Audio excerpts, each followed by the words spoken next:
Assalamualaikum warahmatullahi wabarakatuh. Sahabat Oyot Super dimanapun berada, kali ini kita akan mengupas kembali dan mengulas ceramah yang terbaru dari Kiai Haji Imaduddin Usman Al-Bantani. Salah satu poin dalam ceramah beliau kali ini adalah kritik beliau terhadap ulama-ulama Nusantara yang bermental inferior, atau bahasa lainnya inlander ya. Jadi mental inlander itu bukan hanya menghinggapi orang awam pribumi, tapi juga para elit-elit Nusantara, termasuk para ulama, juga ternyata punya mental demikian. Mental inlander itu mental terjajah, mental yang membuat para pribumi tidak percaya diri terhadap kemampuan mereka, terhadap kehebatan leluhur mereka. Ini yang membuat mereka taklid buta. Jangankan berkarya, berijtihad saja mereka tidak merasa percaya diri. Padahal melihat dari kapasitas keilmuan ulama kita, mereka sebenarnya mampu untuk melakukannya. Buktinya ya, ketika tesis Kiai Haji Imaduddin, ulama pribumi Nusantara, itu muncul mencuat ke permukaan, nyaris tidak ada yang dari ulama-ulama kita itu yang mengapresiasi, bahkan cenderung mengabaikannya. Padahal itu karya yang luar biasa dari ulama pribumi. Mereka justru malah taklid buta, ngotot berkeyakinan bahwa ulama-ulama zaman dahulu saja tidak mempermasalahkan nasab Alawi. Apakah Kiai Haji Imaduddin ini lebih hebat dari ulama-ulama dulu? Ini adalah komentar yang cukup menyakitkan ya. Dan presiden buruk bagi peradaban umat Islam yang sudah sekian lama memang mengalami kemunduran. Oke, mari kita simak dulu ceramah terbaru Kiai Haji Imaduddin, sang pembaharu di abad kedua NU ini. Ada kesenjangan antara perkembangan peradaban dengan ajaran Islam. Sepertinya perkembangan peradaban yang begitu cepat tidak mendapatkan respon yang sama dari ulama-ulama Islam, apalagi di Indonesia. Nampaknya ulama Indonesia hanya menunggu ulama-ulama Timur Tengah ketika adanya masalah baru, masalah-masalah kekinian yang muncul. Jadi sepertinya ulama Indonesia menempatkan dirinya hanya sebagai pengutip daripada pendapat ulama-ulama Timur Tengah. Padahal piranti-piranti dari istinbat dan ijtihad itu diajarkan di pondok pesantren. Dari situ sebenarnya laik bagi ulama-ulama Indonesia, terutama ulama-ulama NU, untuk berijtihad. Bahkan menurut saya ini lebih layak ulama-ulama Indonesia di dalam berijtihad. Karena apa? Karena pengajaran di pondok pesantren saat ini lebih detail di dalam masalah nahwu, shoroh, badik, bayan, ma'ani, mantik, usul fiqih, qawaid fiqhiyah daripada di Timur Tengah hari ini. Mungkin orang yang bisa baca kitab Gundul tanpa berharokat di dunia hari ini terbanyak di Indonesia. Orang yang tamat kitab Sahih Bukhari dari bab wahyu sampai terakhir 4 jilid di dunia ini yang paling terbanyak adalah ulama dan santri Indonesia. Begitu pula yang sudah tamat Sahih Muslim, Abu Dawud, Turmudi, Nasai, Ibnu Majah, itu kebanyakan adalah santri dan ulama-ulama Indonesia. Yang hafal Alfiyah, saya mungkin agak berlebihan kalau mengatakan yang terbanyak hari ini adalah di Indonesia daripada di dunia Islam lainnya. Pengkajian secara harfan-harfan di pondok pesantren di Indonesia dalam bidang fikih dan usul fikih hari ini masih tertradisikan dengan baik. Ulama-ulama Indonesia hari ini sudah faham tentang itu, kitab Al-Waraqat, Ghayatul Wusul, Jam'ul Jawami. Mungkin Jam'ul Jawami, kitab usul fikih hari ini yang paling populer di dunia, terutama di Asia Tenggara, Mesir, juga di belahan India. Itu hari ini yang banyak tamat Jam'ul Jawami ini adalah santri dan ulama Indonesia. Tapi kenapa ulama Indonesia hari ini hanya berhenti sebatas membaca kitab kuning tanpa kemudian naik level untuk menganalisa, mengistimbat, bahkan kata istihad itu sepertinya tabu bagi ulama-ulama kita di kalangan Nahdlatul Ulama. Sehingga pada 100 tahun terakhir perkembangan dunia Islam sejak Syekh Nawawi Tanara Al-Bantani, ini tidak ada lagi ulama Indonesia yang berkaliber seperti Syekh Nawawi Al-Bantani. Setelah Syekh Mahfud At-Turmusi, tidak ada lagi ulama Indonesia yang berkaliber seperti beliau, Syekh Mahfud At-Turmusi. Bahkan untuk mencapai derajat seperti itu, Syekh Nawawi dan Syekh Mahfud At-Turmusi itu harus pergi ke Hijaz, kemudian baru mendapatkan martabatun aliyatun fi jami'il ulum. Ini yang menjadi pertanyaan besar di dalam benak saya. Kenapa dengan piranti yang amat lengkap seperti itu, ulama-ulama Indonesia, santri-santri Indonesia itu tidak naik-naik level? Lama pertanyaan itu menggurita di dalam sukma dan perasaan, baru kemarin-kemarin ini ada jawaban. Jawabannya itu lahir setelah diskursus nasab Habib Ba'alawi ini muncul. Ketika 1 tahun yang lalu saya menyajikan hasil kajian saya tentang terputusnya nasab Ba'alawi, kemudian itu menjadi diskursus publik, bukan hanya di Indonesia tapi juga di Timur Tengah dan beberapa negara Asia Tenggara yang di situ ada Habib Ba'alawi. Hari ini baru saya mendapat sebuah jawaban kenapa Indonesia minim melahirkan para ulama-ulama kelas dunia. Jawabannya adalah taklid buta. Qabulu qaulin bila hujjatin, menerima ucapan tanpa adanya dalil sekalipun dari orang lain. Dari mana kesimpulan itu muncul?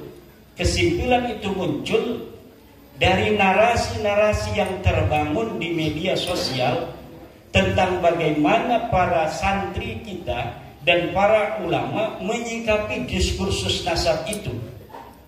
Sebagian besar dari saudara-saudara kita itu ketika menyikapi diskursus nasab ini mengatakan, oh dulu kan Mbah Hasyim Asy'ari tidak mempermasalahkan nasab Ba'alawi, kenapa sekarang kita mempermasalahkan? Apakah misalnya Imaduddin Utsman itu lebih baik, lebih pintar daripada Syekh Hasyim Asy'ari? Mbah Khalil tidak mempermasalahkan. Apakah Imaduddin Utsman itu lebih baik dan lebih pintar daripada Mbah Khalil Bangkalan? Ibnu Hajar telah menyebutkan susunan daripada silsilah Ba'alawi. Apakah Imaduddin Utsman itu lebih pintar daripada Ibnu Hajar? Ini narasi-narasi semacam ini memperlihatkan ada masalah kita di dalam taklid. Nah, taklid itu sangat mendapatkan perhatian khusus dalam Al-Quran agar umat Islam tidak terjebak dalam setan-setan taklid. Imam Ghazali mengatakan taklid ini setan. Lihat Ihya Ulumuddin. Bagaimana Al-Quran mengatakan Inna wajadna aba'ana ala millatin wa inna ala atharihim muqtadun. Karena bapak kita sudah begini, mempunyai pendapat, apakah ada dalil atau tidak ada dalil, maka inna ala atharihim muqtadun, kita mengikuti saja walaupun tidak ada dalilnya. Al-Quran melarang kita untuk mengikuti sesuatu tanpa adanya dalil. La taqfu ma laysa laka bihi ilmun. Jangan engkau ikuti apapun tanpa adanya ilmu. Ma huwal ilmu? Al-ilmu huwa dalilu. Ilmu itu adalah dalil. Ilmu itu adalah dalil. Fas'alu ahla dzikri in kuntum la ta'lamun. Itu bukan perintah Allah untuk bertaklid, tapi perintah Allah untuk bertanya tentang dalil. Fas'alu ahla dzikri. Maka tanyalah para ulama, in kuntum la ta'lamun, kalau engkau tidak tahu. Tanya apa? Tanya dalilnya, bukan tanya akan kesimpulannya. Imam Ghazali di dalam Al-Mustasfa misalnya, ayat ini fas'alu ahla dzikri in kuntum la ta'lamun adalah bertanya tentang riwayat. Bertanya tentang riwayat, bukan bertanya tentang pendapat. Artinya apakah ada riwayat tentang suatu masalah yang kami hadapi ini dari Nabi, dari para sahabat, khulafaur rasyidin, apakah ada? Kalau kita tidak tahu, fas'alu ahla dzikri in kuntum la ta'lamun, bukan bertanya tentang pendapat dari seorang laki-laki yang sama dengan kita, dia adalah seorang laki-laki. Tidak bertanya kepadanya tentang pikirannya, tetapi bertanya tentang riwayat. Kenapa kita tidak bertanya tentang pikiran orang? Karena pikiran orang itu sama dengan pikiran kita. Yang membedakan adalah pikiran itu apakah berdasarkan dalil ataukah tidak. Imam Syafi'i mengatakan la yahillu taqlidu ahadin siwan Nabi sallallahu alaihi wasallam. Tidak boleh kita mengikuti, tidak halal. Ini kata-katanya luar biasa. Tidak halal kita mengikuti seseorang siwan Nabi sallallahu alaihi wasallam. Imam Malik juga mengatakan hal yang hampir mirip. Kullu ahadin yukhadu qawluhu wa yuraddu ila sahibah hadzal qabri. Setiap orang ucapannya boleh diterima dan boleh ditolak, kecuali sahibah hadzal qabri ayyin Nabi Muhammadin sallallahu alaihi wasallam. Inilah masalah kita. Menurut saya, kenapa ulama-ulama Indonesia tidak naik-naik level? Ini kita tidak bicara tentang awam. Kita sudah tahu taklid hukumnya bagi orang awam. Orang awam bukan hanya boleh, tetapi bahkan dia wajib untuk bertaklid. Yang kita bicarakan hari ini adalah ulama. Dia yang sudah bisa baca kitab kuning, dia yang sudah mengerti ilmu usul fiqih, dia sudah mengerti ilmu ma'ani, dia sudah mengerti ilmu bayan, tetapi dalam pendapat seperti orang awam. Bagaimana orang awam dalam berpendapat? Orang awam berpendapat dengan taklid. Dia beribadah dengan taklid, li'annahu la yaqdirul ijtihad, karena dia tidak mampu untuk berijtihad. Yang kita maksud ijtihad ini bukanlah ijtihad dalam pengertian seperti Imam Syafi'i berijtihad umpamanya. Itu pun sebenarnya bagi siapapun masih ada. Bagaimana diskursus al-ijtihadu mutlaqun amla? Apakah ijtihad itu tertutup ataukah tidak? Ijtihad itu selamanya tidak tertutup. Kenapa? Karena an-nawazil la tatahaddad. Nawazil itu peristiwa-peristiwa tidak terbatas. Sementara an-nususu yatahaddad. Nusus itu, nas-nas itu terbatas. Ketika nas-nas, teks-teks Al-Quran atau Al-Hadis tidak bisa untuk menjadi jawaban daripada perkembangan zaman, peristiwa-peristiwa baru yang muncul, lalu dengan apa kita harus merespon peristiwa-peristiwa baru itu apabila ijtihad itu telah tertutup? Fikih yang hari ini kita pelajari, Fathul Qarib, itu hal yang ada di Fathul Qarib adalah pemikiran ulama tentang sebuah nas yang ada di dalam Al-Quran dan Hadis atau ijma atau qiyas berdasarkan kontekstualitasnya yang ada pada masanya. Tentunya dalam setiap masa akan ada hal-hal baru yang apabila kita cari penyelesaiannya dari Fathul Qarib tidak akan kita jumpai. Begitu pula dalam Fathul Mu'in, walaupun baru 100 tahun lebih. Begitu pula dalam I'anatul Talibin. Begitu pula di dalam kitab-kitab lainnya, apalagi misalnya kita langsung kepada Imam Ar-Rafi'i yang sudah 500 tahun, pada Ibnu Hajar yang bisa 200 tahunan, apalagi kita langsung kepada Imam Syafi'i yang sudah 1000 tahun. Tentunya dalam setiap masa az-zamanu yahtaju ila rijal. Untuk apa? Rijal ini yang akan menjadikan Al-Quran itu bicara. Bi annal Qur'ana la yantiqu wa innama yatakallamu bihi rijal. Quran itu tidak bisa bicara, yang bisa bicara itu adalah ulama. Bagaimana kalau pintu ijtihad itu tertutup, sementara ulama tidak boleh ngomong karena pintu ijtihadnya tertutup, harus dia melihat di kitab. Di kitabnya tidak ada. Lalu akan banyak permasalahan-permasalahan yang tidak ada jawabannya dari agama. Ibnu Salah lagi umpamanya, ini menjadi salah satu penyebab daripada bagaimana mandeknya ilmu pengetahuan hari ini, berpendapat bahwa tashihul ahadits itu sudah berhenti pada masa Ibnu Salah. Lihat di dalam muqaddimah. Kalau tashihul ahadits sudah berhenti, sementara banyak hadis-hadis yang tidak terkodifikasi di dalam kitab-kitab hadis yang ada, manuskripnya baru ditemukan. Kemudian apakah hadis-hadis yang manuskripnya baru kita temukan itu kita biarkan tanpa ditashih?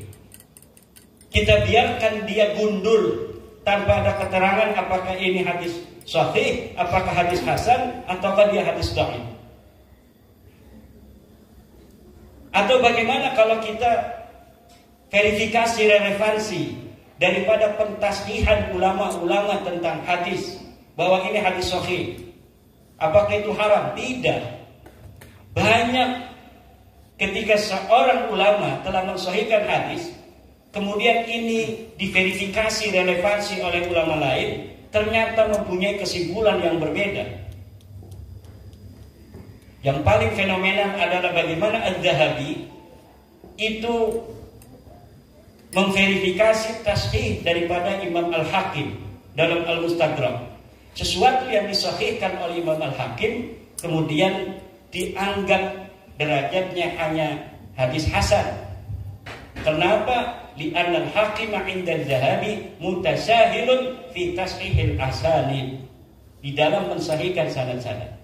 Dan inilah fikih peradaban Nahdlatul Ulama hari ini merangsang kita untuk bagaimana memverifikasi berbagai macam tatanan-tatanan pola pikir yang sudah mengkristal di kalangan kaum muslimin Indonesia untuk dapat menjawab peradaban masa kini dan masa yang akan datang.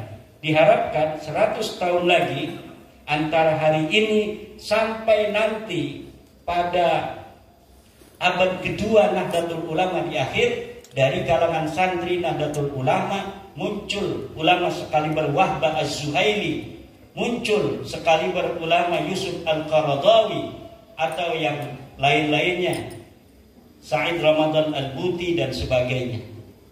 Jangan kita hanya hari ini mengutip dari ulama-ulama Timur Tengah, padahal mereka di dalam cara belajarnya tidak seperti kita. Kita cara belajar dari mulai i'lam annal awamila fin nahwi mi'atu amil.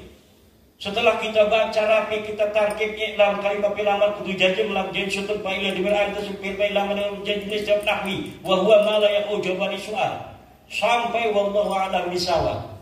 Kemudian kita naik lagi kepada kitab Jurmiyah Peragat ditarkib, kemudian kita naik ke Mutamimah, naik ke Asmawi.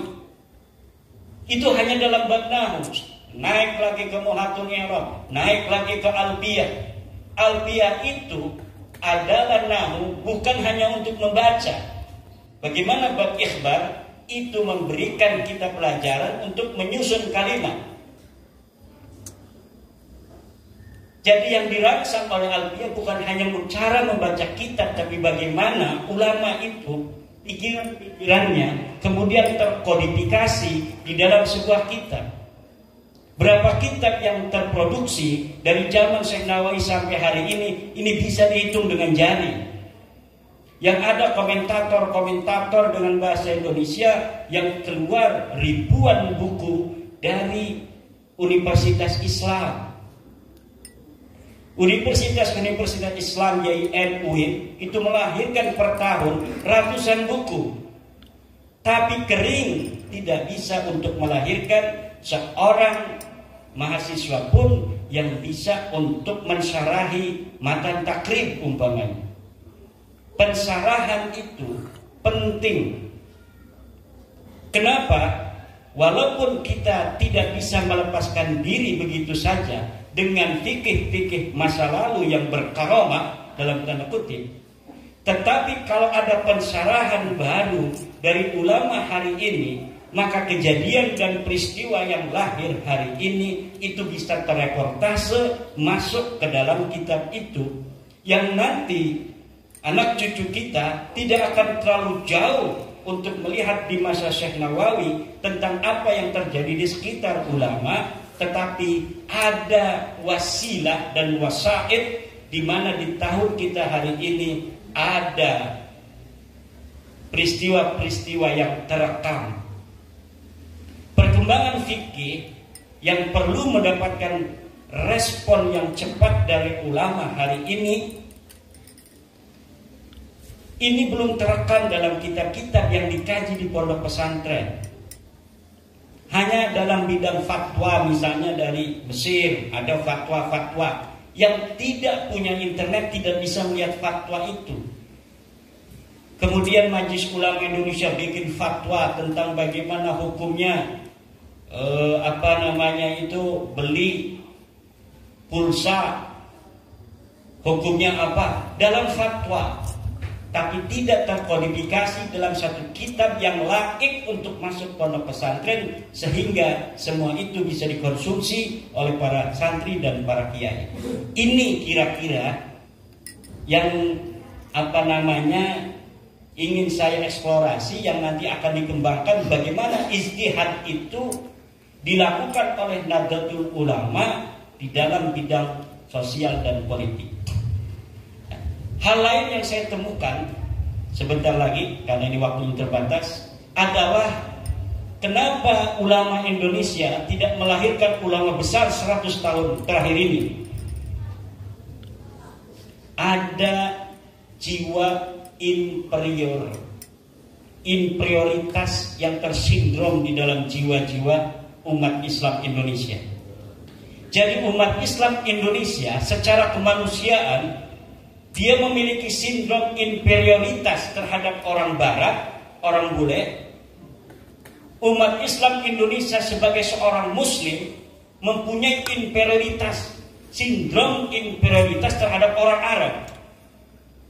Akhirnya apa saja yang lahir dari Barat kemudian dianggap sesuatu yang layak untuk dijadikan contoh dalam peradaban, sesuatu yang lahir dari Timur Tengah, daripada pemikiran-pemikiran ulamanya, seakan-akan dianggap lebih bermutu daripada pemikiran dan pendapat ulama-ulama kita.